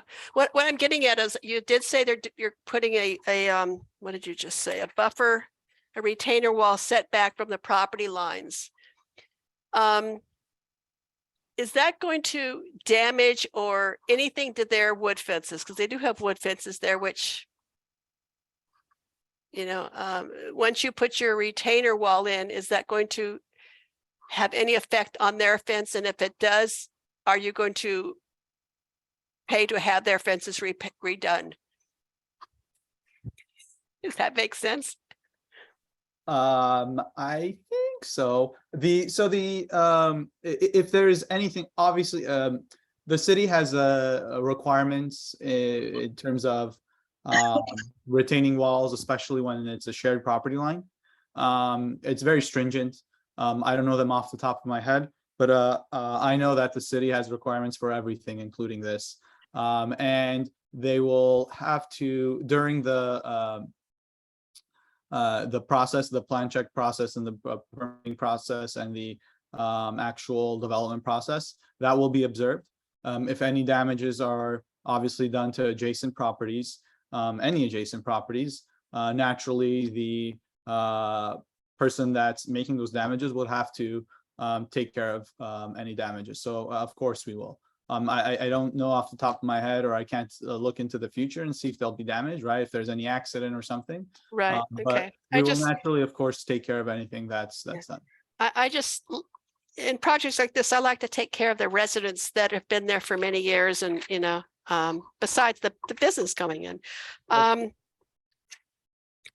When the other resident was talking about the drainage, this maybe has nothing to do with it, and I may be wrong, I may have received the wrong information, but somebody mentioned to me that across the street where the Aurora Banquet Hall is, somehow their drainage gets drained into some drain that comes out at Hillhaven. I just think that's important for you to know, in case that has anything to do with what Ellen was talking about, the drainage. I don't know if it has anything to do with it, or even if I have the right information, but it might have, that might be the reason that there's always drainage in that thing also. So, gosh, what else? I know this. Where are my other things? Oh, this is the thing. You talked about 18 parking places. Did I get that correct? Correct. Okay. How many is allowed in the queue? How many cars will fit in the queue? Great question. Patty, you have all the great questions. Well, this is the really big one, because people do not want it in and out spilling out into the street. And I agree. The I hate that. Starbucks in Sunland, I counted, it was unofficial counting really quickly when they were all full. And I counted 10 from the apron of the driveway to their call box, to the, you know, wherever you, call boxes. It's not called, what is it? What's it called? Where you actually give your little thing where you order your thing. So they have 10. And so this is going to need, which is, there's times it could be out in Foothill and it shouldn't be. So what is the queue line? Right. So the typical Starbucks, I think the highest queue that they have in line is for 10 cars, 10 to 11 cars, right, at their peak. We have actually gone above and beyond that and allowed for the queue of 16 cars. Oh, wonderful. And even with that, we have also added a waiting spot over here. Do you see my screen still? Do you see this little? Yeah. Okay, we've also added this little waiting area over here. So if for some reason you ordered your mochaccino vanilla latte or your puppuccino and they're taking a little bit long to get it, you can pull over here, wait for them to deliver it to you and then go. So we've gone extra lengths to actually make sure we minimize and avoid any So queuing. it's 16 from the window, the pickup window. Correct. Okay. Because I know some of them, well, I don't know about Starbucks. I don't pay attention to them because I don't drink coffee, but I know some of the In-N-Outs has a little, you're weaving in and out, not like the one at La Crescenta or La Cunard or Glendale, whatever it is.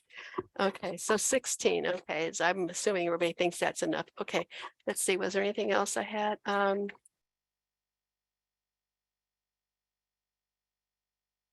In line, okay. I think that's my questions. Everybody's answered pretty good things before, and I do like your presentation. It looks very, very nice.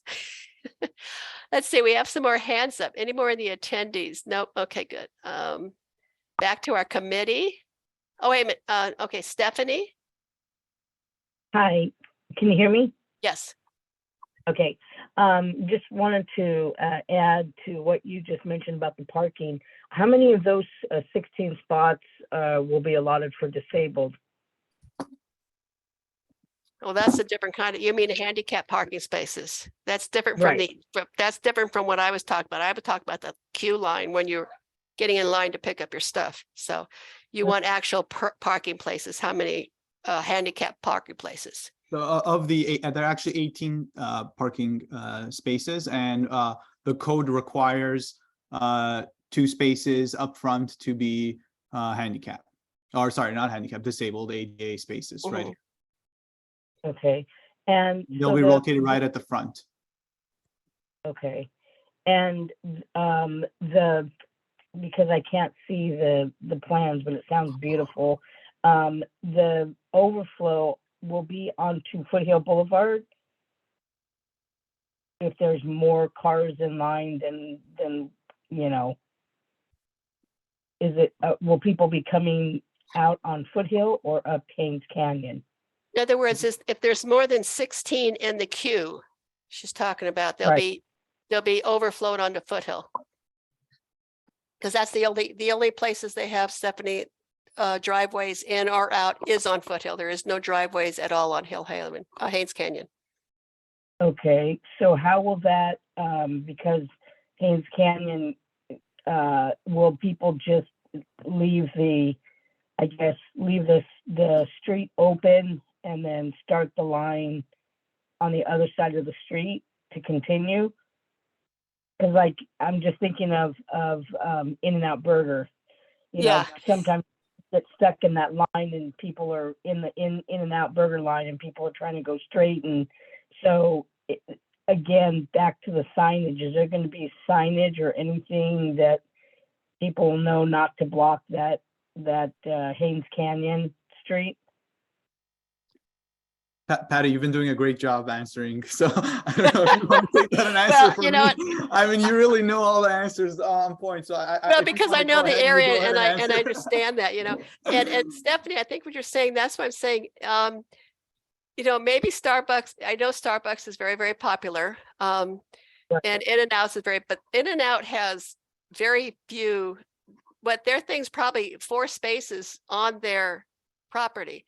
This one's going to have, according to him, okay, what he says, they're going to have 16 cars in line from Foothill Boulevard to where you pick up on your queue.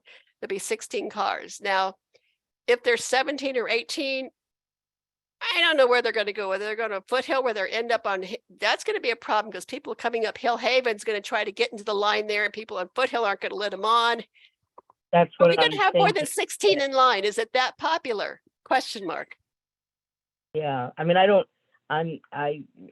know, you know, on the peak, at the peak hours, especially in the morning, probably as people are trying to, you know, get to work and so forth. But I was just curious because that could be a congestion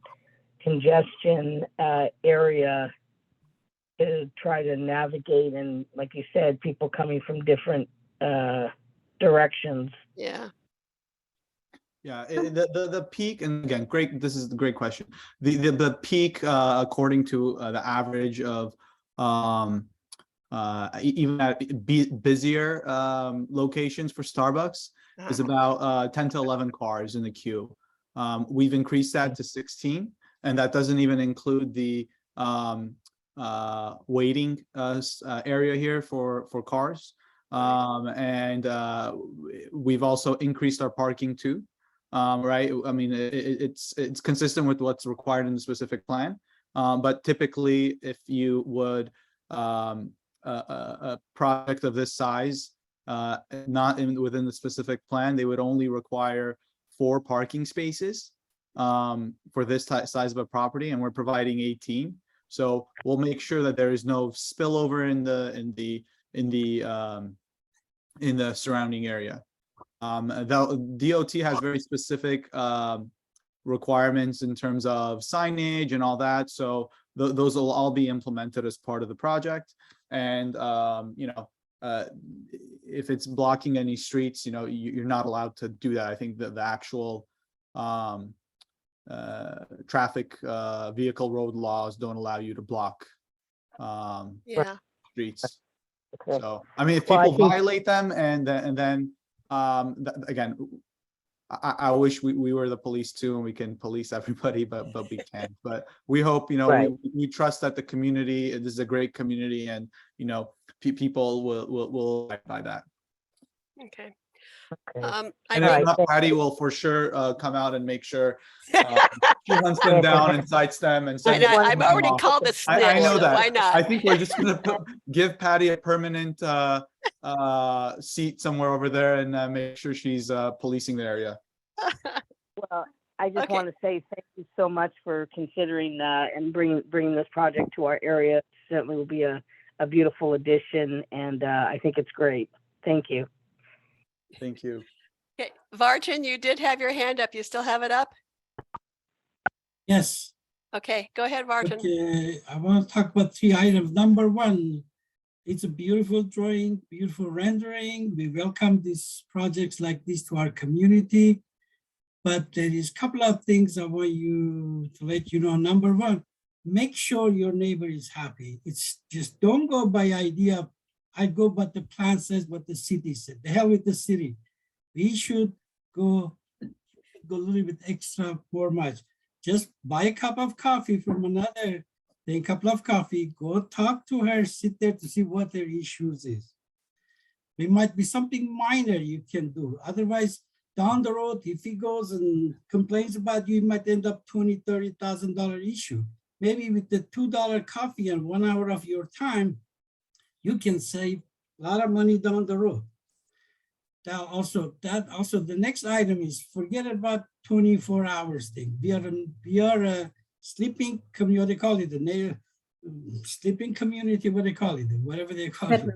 Bedroom community. Bedroom community. So I totally disagree with bedroom community. We welcome the project. It's beautiful. We need improvement. You guys do a lot for that property, but no 24 hours. That's what I am all for it, but those 2 items, please take care of it. Thank you so much. Thank you, Vartan. Appreciate it. I have my hand up as well, Yeah, Patty. I see that. Liliana, go ahead. Well, actually, I just want to move to support, but with the same hours as the Sunland Starbucks from 5 a.m. to 10 p.m. Okay, that was going to be my next question. I think by the city without having to get approval, I might be wrong, so somebody knows, please correct me. I think commercial corners like this, they're allowed 7 a.m. to 11 p.m. Is that correct? Does anybody know? Patty, you are correct. And again, you should be going to work for the city since you know everything. No. I mean, well, other things have come up. The other thing is Starbucks has already said that they will open anyway without the 24 hours. Yeah, right. That was by his comments. So I think that when they get to that point that they do want the 24 hours, and then they can come back and ask for that. No, I agree. We'll talk about what we want in the conditional letters if it's So supported. Patty, I'll second the motion. Okay, I'll have a comment on the motion. So Liliana moved it then, right? Yes, To support, but without the 24/7. right. Okay. She says same hours as Sunland, which is 5 AM to 10 PM. Okay. So I noticed they're not always open like that. They're closed today at 5 this afternoon, at least look, but I guess maybe they had electrical problems or something. Okay. Okay. So I Yeah, just, because, so we do want them open longer than the, we would approve longer than the normal commercial 7 to 11. So 5 to 10 we'll accept. Okay, we'll put that. Okay. Anybody else have anything that they want to add? Just so you know. Go ahead. Cindy was not finished. Oh, I'm sorry, Cindy. yeah, I just wanted to make a comment. Again, I want to emphasize working with the direct neighbors. It's very important. We've had other projects where that's very important and it's worked well for the neighbors and the owners as well. So I trust you'll do that. And then the other is that just so everybody knows, a couple of things. The traffic study that was done by the city is up on the website, the STNC.org website. You can click on news and you can find it there. There's a link to it there. The other is that it was mentioned about Starbucks, and in just doing before this presentation, doing some research, there are times when projects like this are put through like this without Starbucks being the applicant. And there have been others in the area, in the LA City area, that have gone down that way. So so just because we don't see Starbucks here directly doesn't mean that they're not involved. As sometimes owners like this get their approvals and then go forward from there. So I just wanted to share those comments and thank you again for presenting your proposal. Yes, thank you very much. It was really good and I think it looks very beautiful. Better than the Jack in the Box that was originally there. Okay, well, we'll go ahead with this. So everybody knows the right now, the motion has been made to support the project. However, the hours of operations for only 5 to 10, same as the Sunland. I don't know if we need to put that in there, but that's what we said. Did anybody second this? Liliana moved it. Who seconds it? I seconded it. Cindy, okay. So we'll take this and Vote. I'm going to say this during the thing. As everybody knows, the STNC, whatever we vote is a recommendation, or the land use committee, whatever we vote is a recommendation to the STNC board. And they have to, we usually write a letter and then the rest of us kind of approve the letter. We send it to the STNC board. The STNC will not meet again until January 11th. So we will be writing the letter and sending it to them on January 11th for their approval to send to the city. In this case, this is an unusual timing because there's a public hearing December 15th. And usually I haven't been in tons and tons of public hearings, but the ones I have been on, they always ask if there's an STNC comments. So I will be asking for them to, what's the wording I want? I don't know if I need to say this, but I'm going to anyway, just for public record. I will ask them to deter with the determination until the STNC has time to get their comments in. That makes sense? I'm not a very good talker. That's Sorry. right. Yes, that's what you. Makes sense.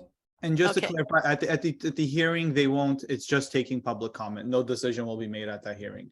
Well, they probably won't make the decision, but then I Correct, don't know that, like after it that. says, the ones I've been in, they'll say, we'll go to our office and make the decision. They don't make it right then and there, but they will do a decision. But I'm gonna ask them to please put it off until they get the STNC letters. And the STNC board may say, no, we don't want to do any comment. I don't know, but our recommendation. So we would not have that until after January 11th, January 12th, probably. So just FYI. Okay. So for now, we've made the motion and I'm going to put it to the vote to support this without the 5-10 And there might be some other recommendations or points, things we pointed out through here that, so we'll write a letter, put that in their comment letter, but these would be the main points, the support, but 5 to 10 hours, 5 a.m. to 10 p.m. would be the hours we would want. Okay, so I'm gonna put this vote. So Patty, yes. Richard's not here. Cindy, Yes. Nina, Yes. Liliana, Yes. Barton, Yes. Betty, Yes. Burge recused himself. Kathy's not here. Stephanie, Yes. 7. 7, it passes. I would like to say there was tons of comments on Nextdoor and on Facebook, different pages. And I encouraged them all to attend this meeting so they could hear about the project. And if they had any other their own comments, they could send them in directly to the city for their hearing. So I don't know how many of you on the attendees gave comments on Facebook, but thank you one way or the other. We don't really read those for those, but thank you for attending, everybody, the attendees. I guess that's all for that. So we'll move on, and thank you for that presentation. It was really, really good. And I hope I didn't butt in too much on some of the answers, but I have a habit of doing that. I'm sorry. No worries. It's excellent. Thank you. Thank you all for the opportunity. We really appreciate it. And hope you all have a great rest of your evening. Okay, you too. Thank you. Okay. Oh my gosh, I forgot about this discussion, this letter for approval to 107.31, 107.73. Did everybody get a chance to read this? Let me put that up. Wait a minute, I gotta go into here first. What's from last meeting? So we're on to item 6, which is the discussion on this, the wording on this. The December 8th date will have to change. But this is a support letter to the Plateau address home that wanted to increase. And the bottom line, they were asking for a relief from having to Widen the street. thank you very Widen. much. Improve the street. So did everybody get a chance to read that letter? I read the letter and I moved to support the letter. Okay, I'll second it. This is Cindy. okay. Is any discussion? Okay, I wonder if Burge needs to come back. We need to tell Burge to come back. Should I do that? Anybody there? Yes. Let me see if I can. I should have gotten his phone number. I gotta look it up.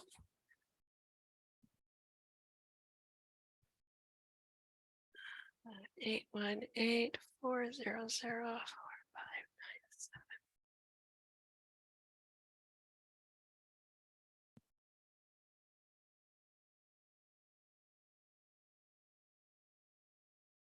Okay, I'm going Burge real fast.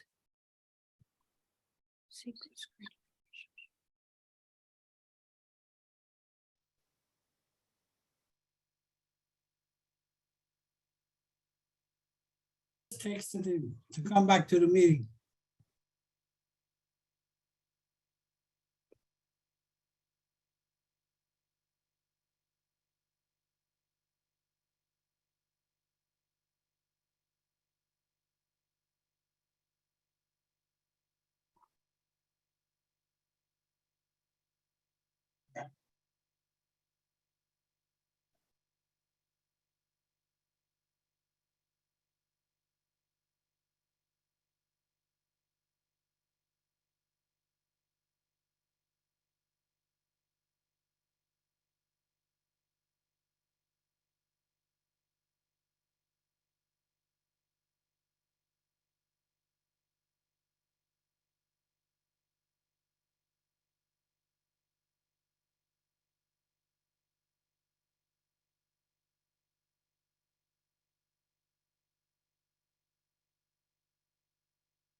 Okay, he's gonna come back in. Can somebody let me know when they see that he's in? He's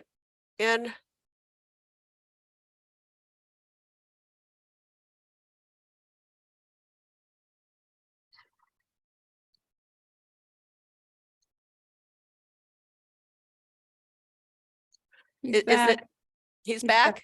Yeah. Okay. So is the letter showing on your guys' screen, or did I share that, or did I not share that? You didn't share it. Okay. Ah. Is it there now? No, just No. the agenda is there. Okay, shoot.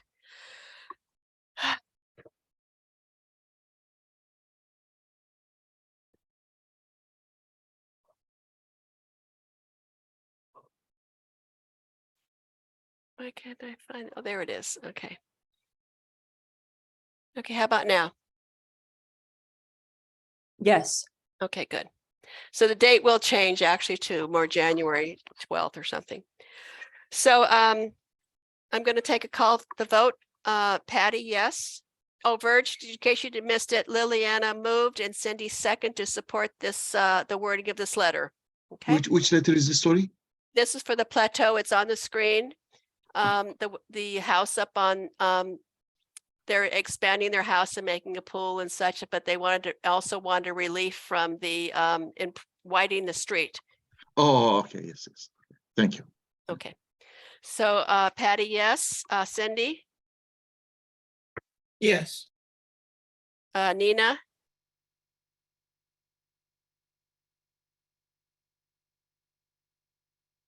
is Nina still here? I see her there, but she's muted. Nina, you want to unmute yourself? In the meantime, I will go on. Liliana, Yes. Barton, I have to abstain because I wasn't in a meeting. okay. Betty, Yes. Burge, Yes. Kathy's not here. Stephanie, Yes. okay. Nina, are you unmuted? She can't unmute.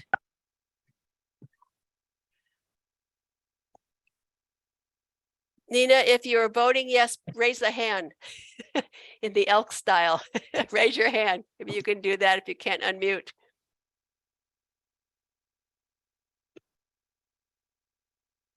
Okay, well, 1, 2, 3, 4, 5, 6.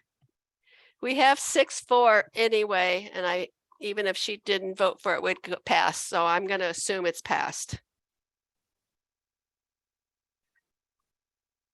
Okay. Who's this here with that thing on? Okay. The agenda.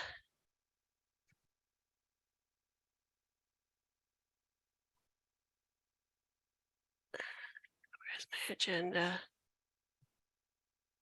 There it is. Okay. Moving along. Did I share? There we go, share. Okay, the agenda's back up. Okay, so we're taking out item 7. Does anybody have any update or new information by the committee members they would like to share? Nope, okay. Is there anybody from public comment? From public that has, they would like to make any comments on? Anybody in the attendees would like to make any comment about anything? Okay. Patty, can I get the number for Lily, the person who was representing the liquor store? Mm-hmm. That would be great. Okay, I'll email it to you. I appreciate it. Thank you very much. Okay, okay. The next item is number 9.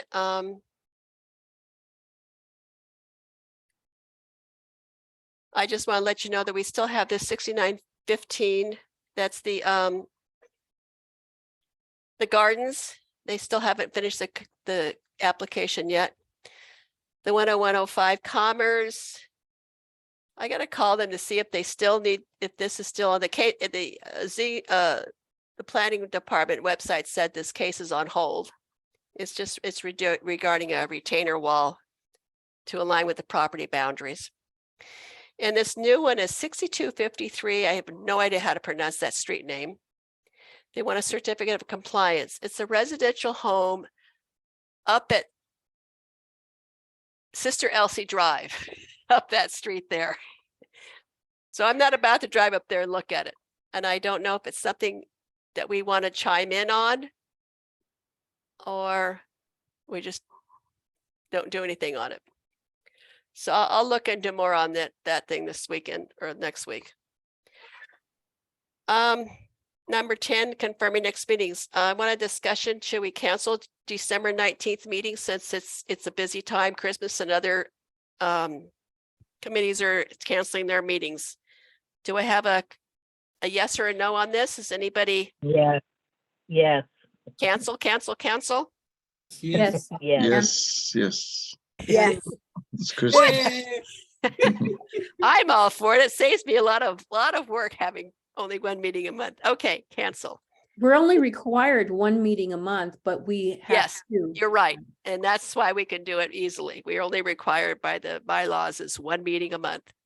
So that would be January. Where's my calendar?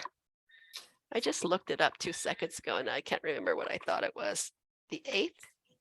No. So the next meeting will be January 9th. So Patty, you have a hand raised, Patty Henkin. Oh, okay. Go ahead. Hi, I just wanted to get your advice. I live up on Verdugo Crestline Drive, and there's a construction at the end of the road. And with the windstorm, there was fiberglass that was in the open, and so it's now all in the hillside. And I'm curious who I should contact to. I've talked to the construction workers there and the owner, and they're aware, and they said they were going to do something, but it's now been 2 weeks and that fiberglass is continuing to blow into the nature out here. And so do you know what agency I could contact or anything like that to deal with this? Building and safety is the only person I could think of. Anybody else have any recommendation, or are we supposed to give recommendations?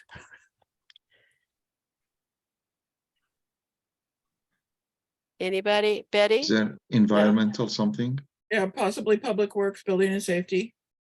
311 is a great resource for entering in things and having a record of it. Betty's got her hand raised.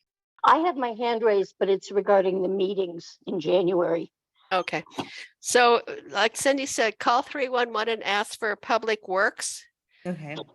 And tell them their things. 311 is usually, well, it's usually not that busy. I mean, sometimes there's other agencies you're forever, but that's not bad. There's also the council office. Oh, CD7. Yes. Email, what's her name? Mary McAdam.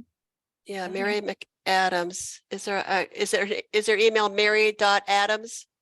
I don't know, but you can just send it to councilmember.rodriguez@LA City and it'll get routed. Okay. But 311 is good to have it on record with there. Okay, great. Thank you. Okay. Betty now? Betty. Yes, we meet on the 1st and the 3rd Monday. Right. And in January, that would be January 2nd. Oh, wait, you're right. The 2nd. Shh, thank you. And then the 16th would be the 3rd, and that's Martin Luther King. So if we're going to do it on the 9th, we'd have to make it a special meeting. Yeah, no, you're right. I don't know how to read calendars anymore. I'm sorry. Seriously, it's got going, God, I'm looking right there. So it'd be January 2nd, number 2. No, that's a holiday. It'll still be January 9th. The 2nd will be a holiday because the 1st falls on Sunday. Oh, there we go. New Maybe Year's that's what Day. I was thinking of. Yeah. You still get an extra day off. Okay, so we're gonna move it to, does anybody else have their STNC board members have meetings on the 9th, the second Monday? Anybody know?